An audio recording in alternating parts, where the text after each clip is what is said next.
a 50-year-old access road there that bicyclists had ridden for a long time.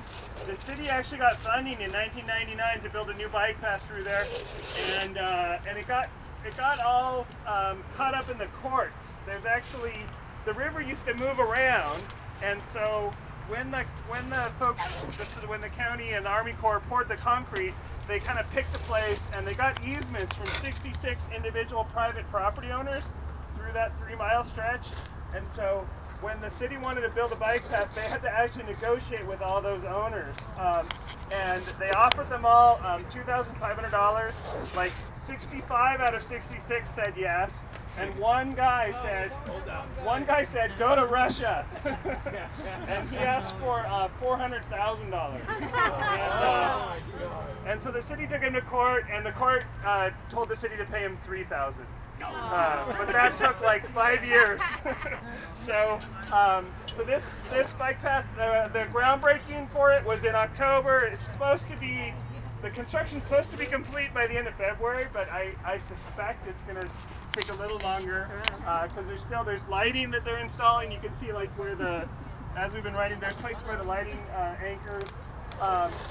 But this undercrossing at Fletcher is really nice. A lot of folks used to like walk their bikes here. There would be wet areas. People would slide down and like break their necks on the Fletcher Bridge and whatnot. So so this undercrossing is an excellent feature. And something I like to point out is, if you look upstream, the river's got a kind of a bathtub ring. See this kind of debris line where all the bamboo is on it, and you can see it attaches to the bike path right here. So that shows you how high the water was during recent rains. It wasn't last night, but the rains like 2-3 weeks ago brought that debris up to that level. So you can see there's a lot of water coming through here at flood stage. And something I think is clever is, if you notice, a lot of these poles on the bike path, which are going to hold like cables and fencing, a lot of the poles actually get knocked down in the rains. They're designed to bend over instead of breaking off when there's high water flow. So all the poles are leaning down because the water pushed them down during the high weather. It actually breaks a little screw on the pole, and the pole lies down. And I want to talk just a little bit about the historic bridges. So this is the Fletcher Drive Bridge, built in 1927. Was an engineer named Merrill Butler was the city bridge engineer from 1923 until 1961, and was part of a thing called the City Beautiful movement.